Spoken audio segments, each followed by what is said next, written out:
Assalamualaikum warahmatullahi wabarakatuh. Waalaikumsalam warahmatullahi wabarakatuh.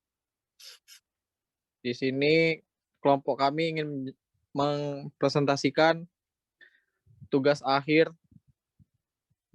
mata kuliah Knowledge Management dengan judul Analisa dan Perancangan Knowledge Management Sistem pada SMA 14 Palembang yang disusun oleh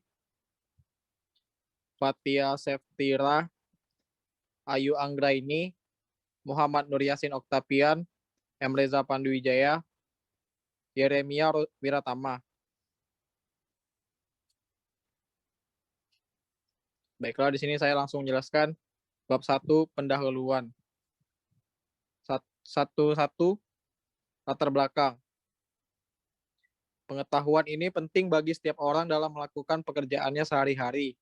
Setiap orang tahu bagaimana caranya untuk mengerjakan tugasnya melalui pengetahuan tersebut, dan kemudian pengetahuan tersebut dapat digunakan di kemudian hari dalam mengerjakan tugas yang sama. Tujuan dari perancangan Knowledge Management di SMA 14 Kota Palembang adalah untuk membuat pengetahuan tersebut dapat digunakan seluruh organisasi.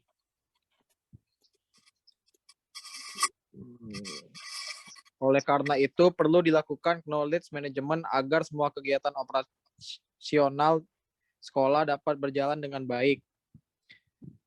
Knowledge management adalah proses mengidentifikasi, mendapatkan, mengorganisasi, dan menyebarkan aset intelektual yang penting bagi performa jangka panjang dalam sebuah organisasi. Untuk menampung semua kegiatan operasional sekolah perlu adanya knowledge management system agar knowledge atau informasi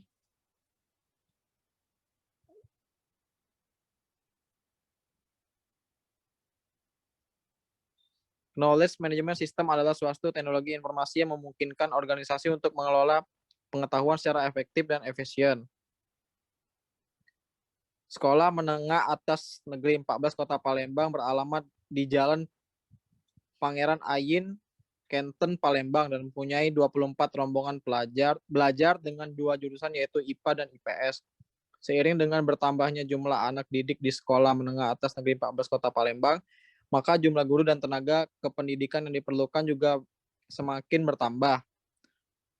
Dengan pertambahan jumlah guru dan tenaga kependidikan diperlukan cara untuk mengumpulkan, mengorganisasi, dan menyebarkan bahan pengajaran dengan cepat.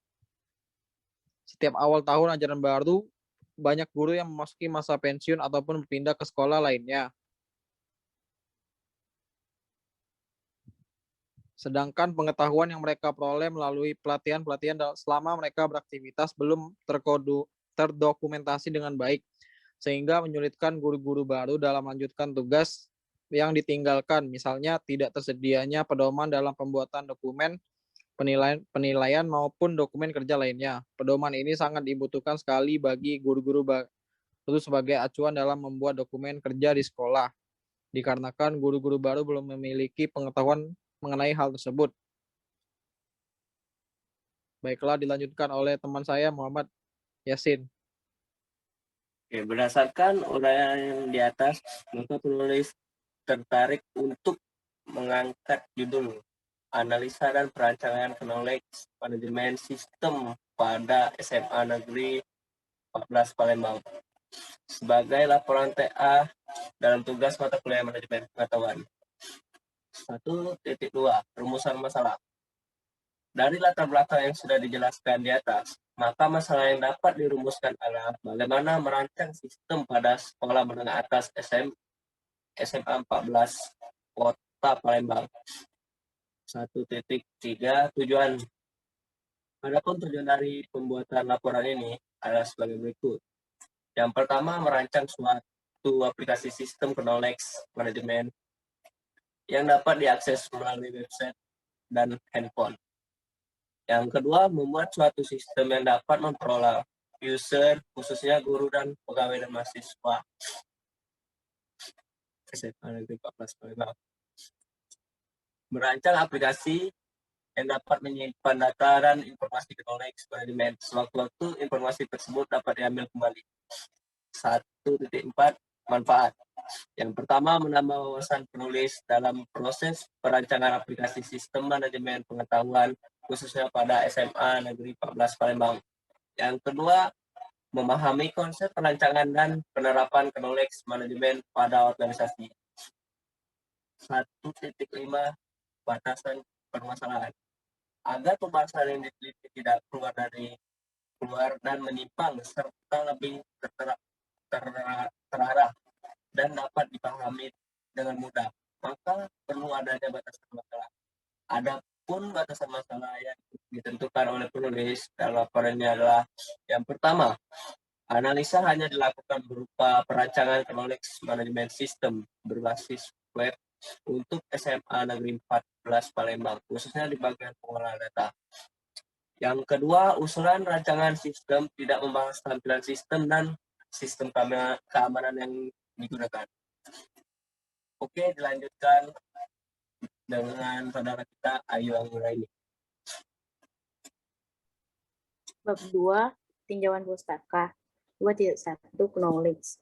Mengutip dari Binsar dan Dana Indra, knowledge adalah campuran dari pengalaman, nilai, informasi, kontekstual, pandangan pakar, dan institusi mendasar yang memberikan suatu lingkungan dan kerangka untuk mengevaluasi dan menyatukan pengalaman baru dengan informasi.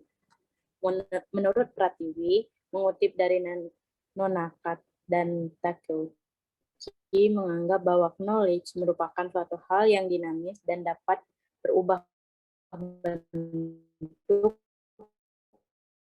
antara takit dan eksplisit. Antara adalah pengetahuan yang tersimpan dalam otak manusia, misalnya pemikiran, hafalan, dan lain-lain. Explicit knowledge adalah pengetahuan yang berada di luar kepala, misalnya buku, jurnal, dan lain-lain. Konsep knowledge management berusaha untuk memadukan dan mengkombinasikan pengetahuan tersebut untuk meningkatkan daya saing. Knowledge adalah aset bagi perusahaan yang dapat dipergunakan untuk kemajuan perusahaan. Jika pengetahuan tersebut dikelola dengan baik, maka akan menguntungkan perusahaan, terutama dalam meningkatkan sumber daya manusia dengan informasi yang ada. Analisis dan evaluasi perusahaan untuk meningkatkan kinerja perusahaan. 2.2 Manajemen. Menurut Tehani Handoko, manajemen adalah bekerja dengan orang-orang untuk menentukan, menginterpretasikan, dan mencapai tujuan-tujuan organisasi dengan pelaksanaan fungsi-fungsi perencanaan, personalia, pengarahan. Maka selanjutnya akan dibaca oleh Katia, Saudari Katia.